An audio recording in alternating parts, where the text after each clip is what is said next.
Bonjour YouTube, je suis Sébastien et on va continuer la carrosserie à domicile sur la Twingo avec la peinture à proprement parler. Donc j'ai agité la bombe et voilà à quoi ressemble le jet quand on peint. Je vous invite à tester sur un carton aussi pour amorcer la bombe. C'est mieux que sur la carrosserie. Et l'objectif là est de faire une première couche qui est plus loin que le mastic mais pas beaucoup plus loin. Et qui ne soit pas non plus trop épaisse, on n'essaie pas d'avoir une couverture complète, on veut juste avoir une peinture qui accroche. Et dans 10 minutes, on refera une couche. Le plus dur, évidemment, c'est de faire les arêtes correctement.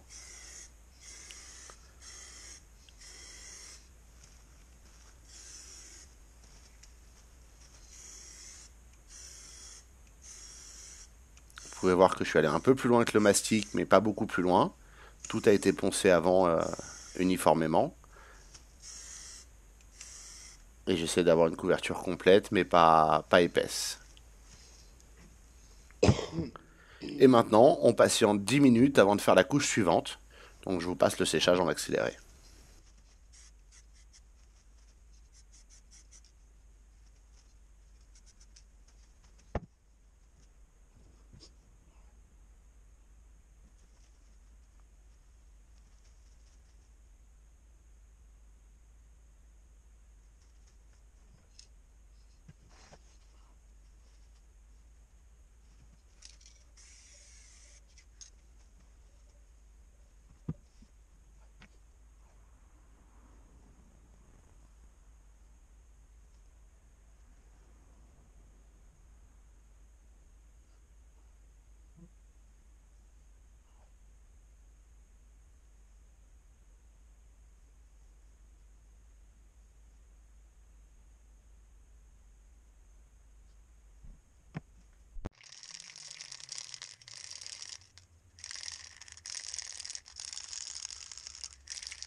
Les 10 minutes écoulées, il faut agiter à nouveau la bombe.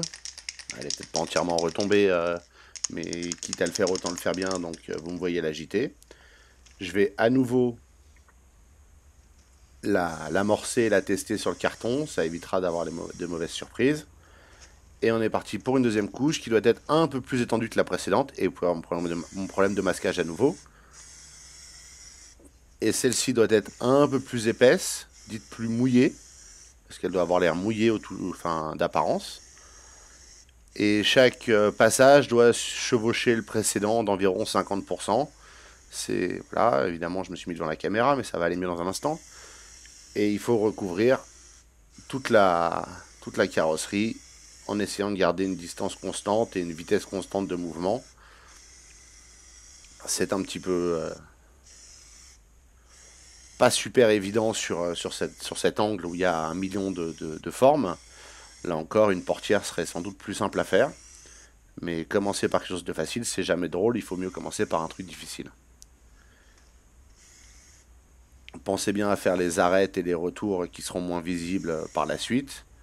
Ça vous évitera d'avoir des traces grises qui ressortent au soleil quand la voiture est propre.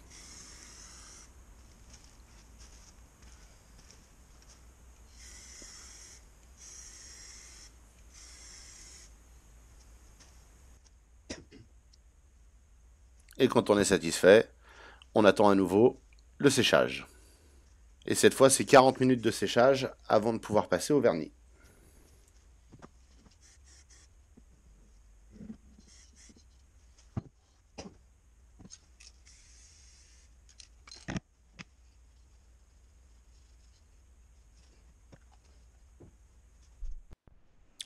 Le vernis maintenant, il s'agit d'un vernis 2K, donc le bicomposant. Il y a aussi du vernis 1K, j'ai choisi celui-là parce qu'il est réputé plus durable et plus résistant.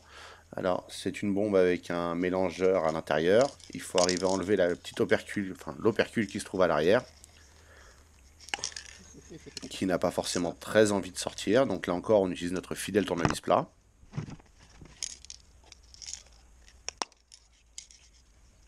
Et à l'intérieur de l'opercule, on trouve un petit anneau, type anneau de clé, qu'on va passer dans le trou après l'avoir fait tomber. Il y a un ergot dans lequel on peut l'emboîter, comme vous voyez. Aussi clair que ce soit. Et donc on va le passer dedans pour pouvoir tirer et tourner, c'est ce que dit la notice, afin de libérer le deuxième composant. Et ensuite il va falloir agiter la bombe.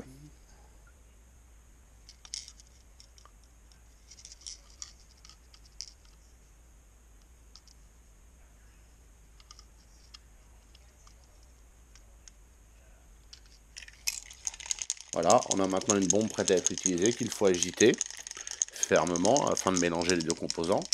Et le défaut de cette bombe par rapport à d'autres vernis simples composants, c'est qu'à partir de maintenant, on a globalement 24 heures pour l'utiliser, pas plus. Ce qui veut dire qu'elle est usage unique quasiment. À moins que vous fassiez du vernis dans la matinée. C'est un usage, pas deux. Et donc il faudra en recommander une autre si vous voulez refaire du vernis. La bombe de peinture et l'après sont réutilisables pendant plus longtemps que ça. Comme vous pouvez voir, la peinture métallisée de la voiture est maintenant quasiment entièrement mate. C'est un peu flippant quand on voit ça, mais on y croit, ça va bien se passer. Et on va passer le vernis justement pour lui donner du brillant. C'est ça la beauté du vernis, c'est que ça donne du brillant. Et c'est aussi ce qui va nous permettre de poncer et le rendre miroir, mettons, à la fin. Donc là on a deux couches de vernis qui seront séparées de 10 minutes. Le piège que j'ai eu, et au-delà de l'erreur de masquage que j'ai faite, c'est que je ne me suis pas laissé assez de place pour étendre le vernis lors des deux couches et avoir la possibilité de faire le raccord de peinture. Mais c'est pas grave, on apprend. Et puis s'il faut refaire un coup de peinture sur la voiture, c'est vraiment pas très compliqué au final, c'est ce que vous montrent ces vidéos. Comme vous pouvez le voir, je teste à nouveau la bombe, et ce à quoi j'ai pas fait attention, c'est que le jet est très différent de l'après ou de la peinture. Donc ma petite zone de confort j'ai déjà utilisé deux bombes va partir en échec, et ma première passe qui va se faire en haut de l'aile sous le masquage va être trop épaisse et créer des vagues un peu importantes parce que je suis allé trop doucement.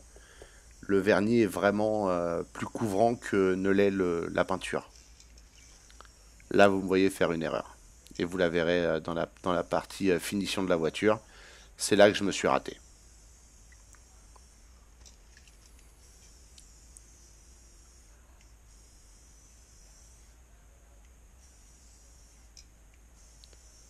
Pour le reste, ça s'applique de la même manière. On recouvre.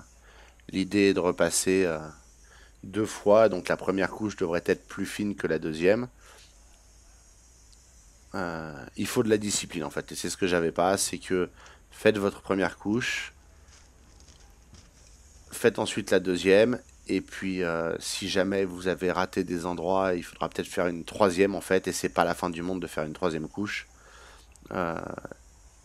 Ne repassez pas trois fois au même endroit pour essayer d'avoir un rendu parfait du premier coup. Le vernis, c'est jamais qu'une couche transparente qui se ponce et qui se nivelle par la suite avec les papiers de verre fin et le polish.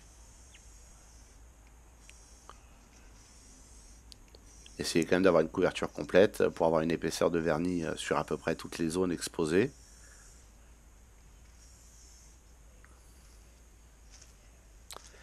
Puis laisser sécher 10 minutes et recommencer.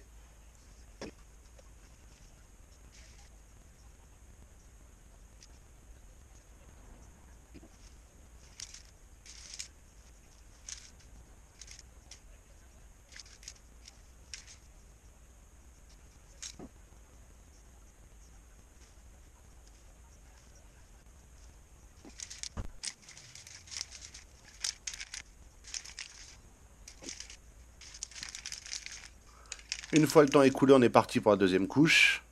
Cette fois un peu plus épaisse, mais comme ma première était un peu épaisse par endroits, ça change pas grand chose. Ça m'apprendra. Toujours avec la même discipline de recouvrir progressivement la carrosserie et de ne rien oublier. Là encore, une forme plus facile serait plus simple à faire. Moi, je me suis un peu galéré à savoir dans quel ordre peindre le pare-choc, l'arrière du pare-choc, le côté, le dessous, l'arrondi du coffre. Il y a vraiment beaucoup de formes à suivre. Et j'avoue que je ne me suis pas concentré sur l'angle de la caméra, vous m'excuserez. mais ça ira mieux dans un court instant. L'objectif global étant d'avoir une bonne couverture de la carrosserie. Et là encore, le masquage, faut le mettre plus loin et faut peindre au fur et à mesure, un peu plus loin à chaque étape de ce qu'on a fait, pour avoir un meilleur rendu au final de liaison avec la peinture existante. Si c'était à refaire, je pense que je m'emmerderais pas et je ferais le panneau entier, le pare-choc entier, comme ça j'ai des panneaux complets. C'est pas forcément plus simple, c'est enfin beaucoup plus simple, mais le raccord est beaucoup plus facile à faire puisqu'il n'y a pas de raccord. Et ça demandera peut-être juste un peu plus de peinture, mais enfin, vu le budget global de cette opération, comparé à un carrossier, j'aurais pu m'offrir de repeindre quasiment toute la voiture à la bombe, comme ça, même si là c'était beaucoup plus de temps de travail, sans que ça me revienne aussi cher. Ne pas oublier le passage de roue, ce qui est l'erreur que j'ai faite. S'assurer qu'on a une couverture complète. Le flash de l'iPhone est un bon outil pour voir les éventuelles zones de différence. Et puis quand on a fini, on laisse sécher. Et cette fois, on laisse sécher 24 heures. Donc la voiture va faire une sieste, moi aussi. Et dans la prochaine vidéo, on verra la finition, le ponçage, le polish, tout le bordel et le résultat. Merci d'avoir suivi cette vidéo. Si elle vous a été utile ou vous a plu, vous pouvez vous abonner pour voir la suite et la liker pour la recommander.